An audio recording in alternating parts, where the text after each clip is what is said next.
بسم اللہ الرحمن الرحیم الرحمن الرحیم والصلاة والسلام علی اشرف الانبیاء والمرسلین اما بعد۔ باب البیع الفاسد کا بیان چل رہا تھا۔ آج کی اس ویڈیو کے اندر بھی ہم کچھ اسی باب سے متعلق مسائل پڑھیں گے۔ پہلے عبارت پڑھ لیتے ہیں، پھر اس کے بعد مسائل کو سمجھتے ہیں۔ فَإِن بَاعَهُ الْمُشْتَرِي أَوْ وَهَبَهُ وَسَلَّمَهُ أَوْ اعْتَقَهُ صَحَّ وعليه قيمته وسقط حق الفسخ لأنه تعلق به حق العبد وإنما يفسخ حقا لله تعالى، وإذا اجتمع حق الله تعالى وحق العبد يرجح حق العبد لحاجته ولا يأخذه البائع حتى يرد ثمنه، أي البائع إذا فسخ البيع الفاسد لا يأخذ المبيع حتى يرد الثمن لأن المبيع محبوس بالثمن بعد الفسخ، فإذا مات هو فالمشتري يحق به حتى يأخذ ثمنه، أي باع شيئا بيعا فاسدا ووقع التقابض ثم فسخ البيع ثم مات البائع فللمشتري حق حبس المبيع حتى يأخذ الثمن ولا يكون أسوة لغرماء البائع، وطاب للبائع ربح ثمنه بعد التقابض لا للمشتري ربح مبيعه فيتصدق به.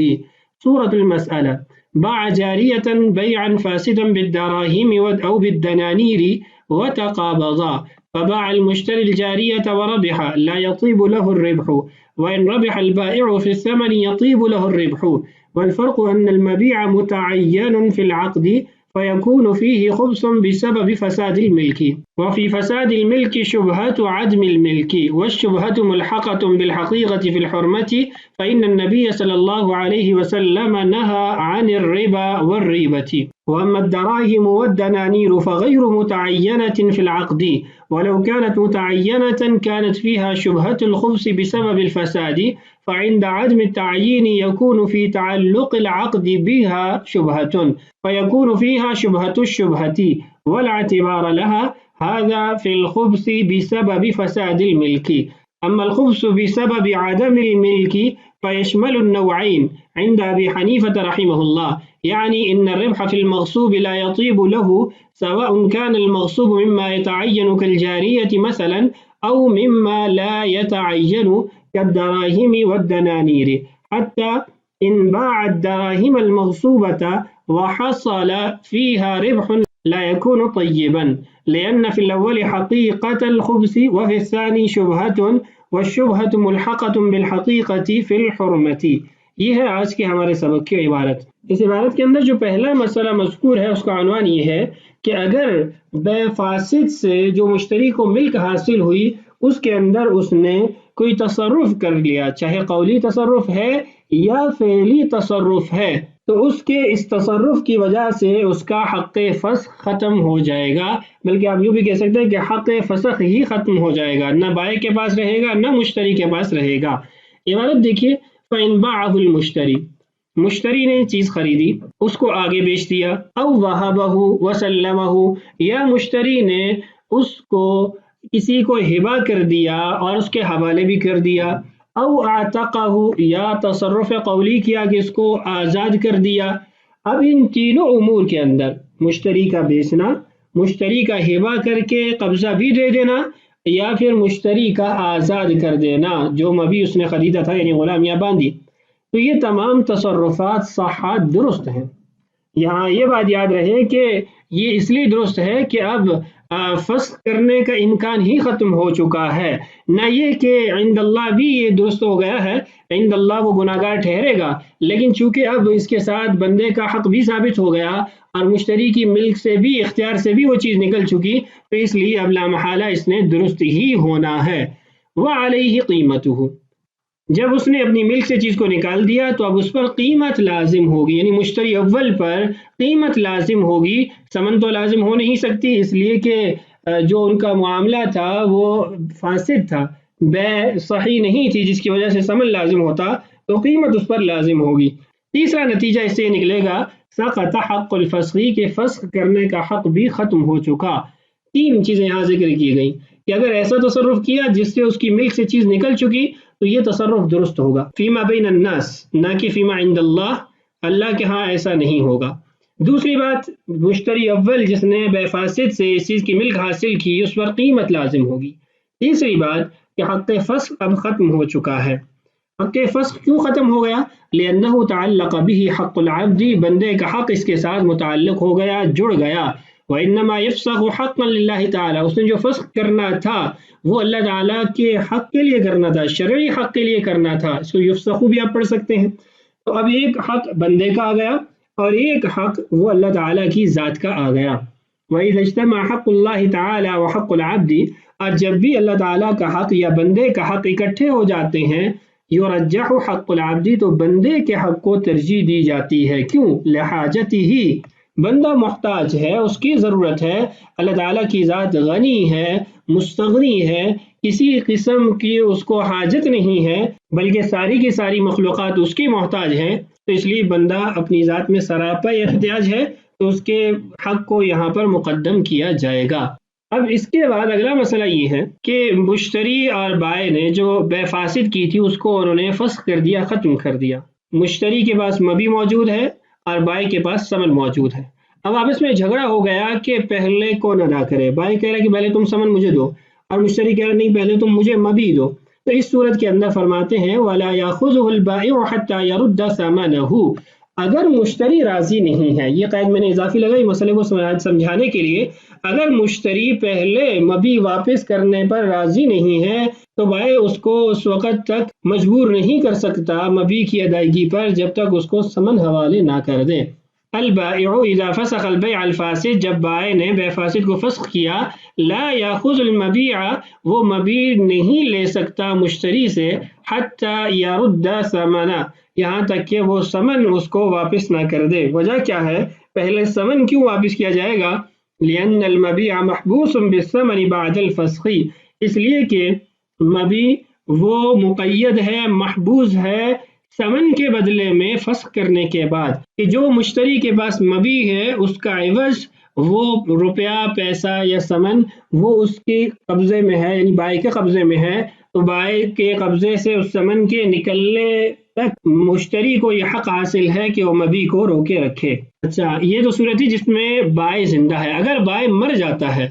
اب بائع کے ورثاء کے ساتھ اس کا جھگڑا ہوگا، تو ورثاء کے ساتھ جھگڑا ہوتے ہوئے بھی مشتری کو مقدم رکھا جائے گا، وہ زیادہ حقدار ہوگا مبی کو رکھنے کا جب تک اس کا ثمن اس کو نہ دیا جائے۔ ایسا نہیں ہو سکتا کہ یہ کہا جائے کہ جیسے دیگر لوگوں کا قرضہ ہے میت پر، ایسے ہی مشتری کا بھی قرضہ ہے تو سب کو برابر تقسیم کیا جائے گا یا حق کے مطابق تقسیم کیا جائے گا، ایسا نہیں ہو سکتا۔ مشتری کے پاس اپنے ثمن کا یا اپنے مال کا جو بائع کے پاس اس کا موجود ہے، بدل موجود ہے، اس لیے مشتری کو مقدم رکھا جائے گا۔ فَإِن مَاتَ ہوا، اگر بائع مر جاتا ہے، فالمشتری احق به، تو مشتری وہ مبی کا زیادہ حقدار ہے، حتی یاخذ ثمنہ، یہاں تک کہ اپنا ثمن وصول کر لے۔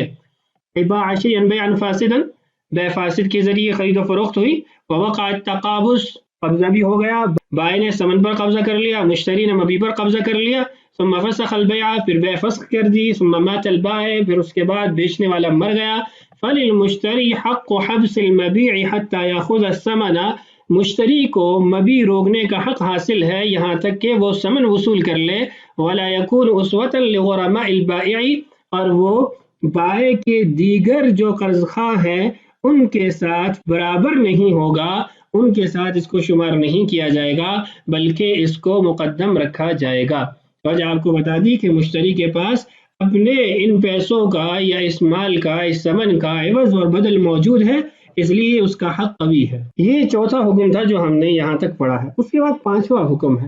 پانچواں حکم یہ ہے کہ کیا بے فاسد سے جو املاک کا تبادلہ ہوا تو اس تبادلے سے جو چیزیں وصول ہوئیں، چاہے مبی وصول ہوا یا ثمن وصول ہوا، اس سے نفع کمانا کیسا ہے؟ تو خلاصہ اس کا یہ ہے کہ بائع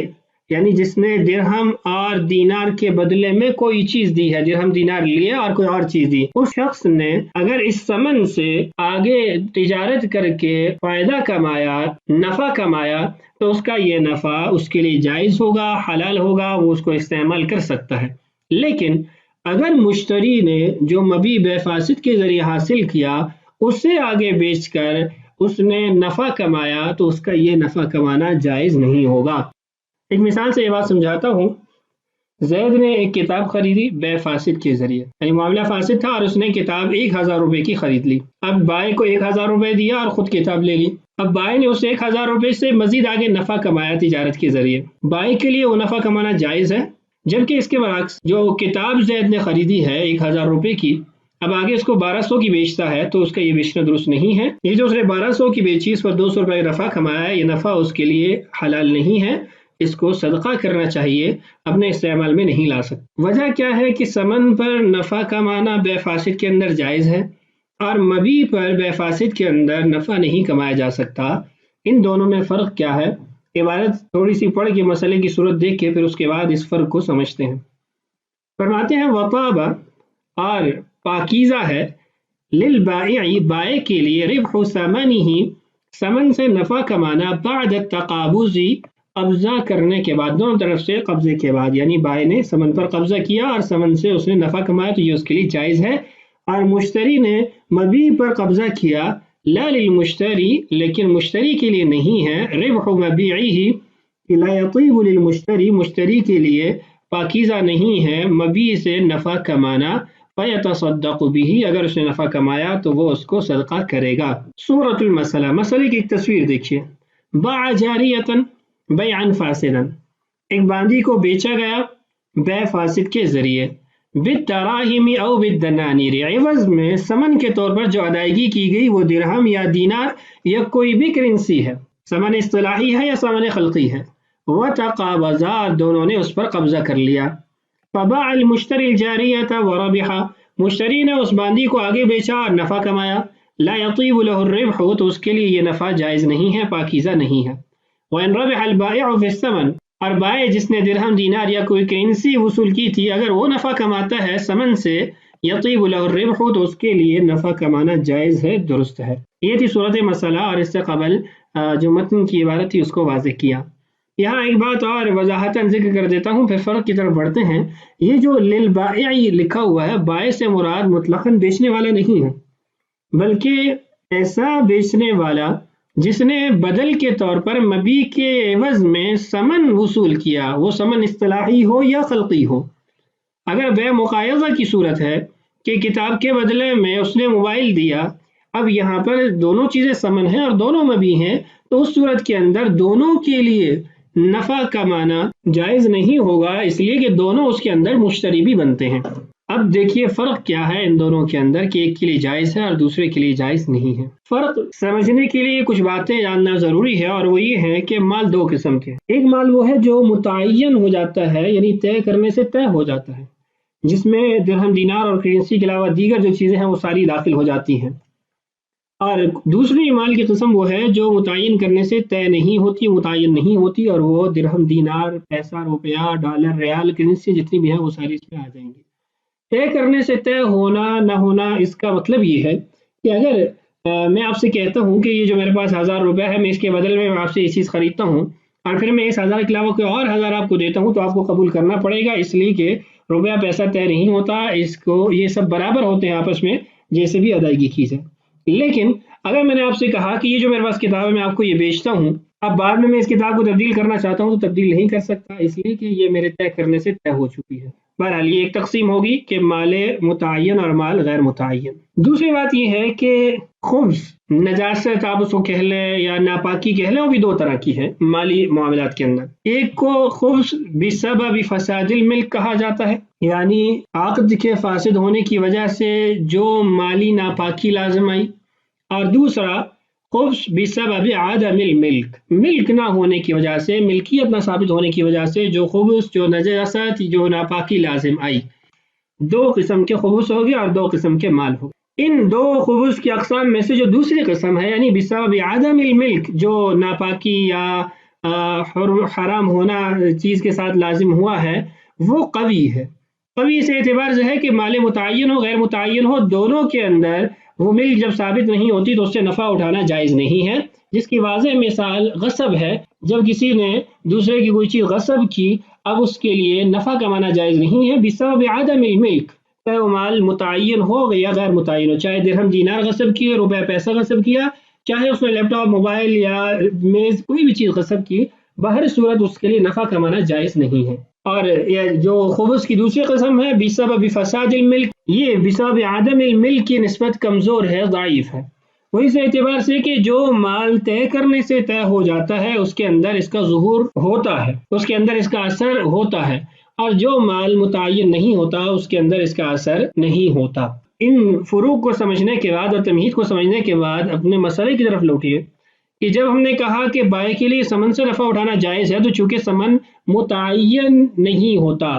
روپیہ پیسہ درہم دینار متعین نہیں ہوتے، اور جو خبث اس عقد کے اندر آیا ہے وہ فساد ملک کی وجہ سے آیا ہے، تو ہم نے کہا فساد ملک کی وجہ سے جو خبث لازم آتا ہے وہ غیر متعین مال کے اندر اثر انداز نہیں ہوتا۔ اور مشتری کی صورت دیکھیے کہ مشتری مبیع سے نفع اٹھاتا ہے اور مبیع متعین ہو جاتا ہے، تو فساد ملک کی وجہ سے جو خبث لازم آتا ہے وہ متعینہ مال کے اندر اثر انداز ہوتا ہے، اس کے اندر اس کا اثر ظاہر ہوتا ہے۔ کچھ مزید اس کے اندر تفصیلات ہیں، شبہہ، شبہۃ الشبہہ، وہ عبارت پڑھ کے سمجھتے ہیں۔ والفرق، فرق یہ ہے ان المبیع متعین فی العقد، کہ مبیع عقد کے اندر متعین ہو جاتا ہے، فیکون فیہ خبث، تو اس کے اندر خبث ظاہر ہوگا، اس کے اندر خبث جو ہے وہ مؤثر ہوگا، بسبب فساد الملک، فساد ملک کے سبب، ملک کے فاسد ہونے کی وجہ سے، وفی فساد الملک شبہۃ عدم الملک، اور فساد ملک کے اندر عدم الملک کا شبہ پایا جاتا ہے۔ یعنی آپ یوں کہہ سکتے ہیں کہ جب جو ملکیت فاسد ہو یا عقد فاسد ہو تو وہ علی شرف النقض ہوتا ہے، یعنی کسی بھی وقت ٹوٹ سکتا ہے، بلکہ آپ پر شرعاً لازم ہے کہ اس عقد کو توڑے، تو گویا یہ ملکیت کے نہ ہی ہونے کی طرح ہے۔ ہاں پھر آگے جب تصرف کر کے اس کو پختہ کر دیتا ہے، گناہگار اس صورت میں ہو جاتا ہے اور وہ چیز آگے اس کی ملک میں آ جاتی ہے، اگر نہ شرعی حکم یہی ہے کہ فاسد عقد سے جو ملکیت حاصل ہوتی ہے اس کو ختم کیا جائے، تو اس کے اندر عدم ملک کا، ملکیت کا نہ پائے جانے کا شبہ پایا جاتا ہے۔ والشبہۃ ملحقۃ بالحقیقۃ فی الحرمۃ، اور شرعی احکام کے اندر حرام اور شبہ حرام، جو حرام سے مشابہت رکھتا ہو، حرام کی طرح ہو، ان دونوں کو برابر کیا گیا ہے، دونوں حرام قرار دیے گئے ہیں۔ فإن النبی صلی اللہ علیہ وسلم نہى عن الربا والربۃ، کہ رسول اللہ صلی اللہ علیہ وسلم نے ربا، سود اور شبہ سود دونوں کو منع فرمایا، دونوں کو حرام قرار دیا، تو حرام ہو یا شبہ حرام ہو دونوں ہی ممنوع ہیں۔ تو فساد ملک جو خبث ہے وہ عدم ملک کے فساد سے مشابہت رکھتا ہے، تو اس لیے حرام کی مشابہت رکھنے والا حرام بھی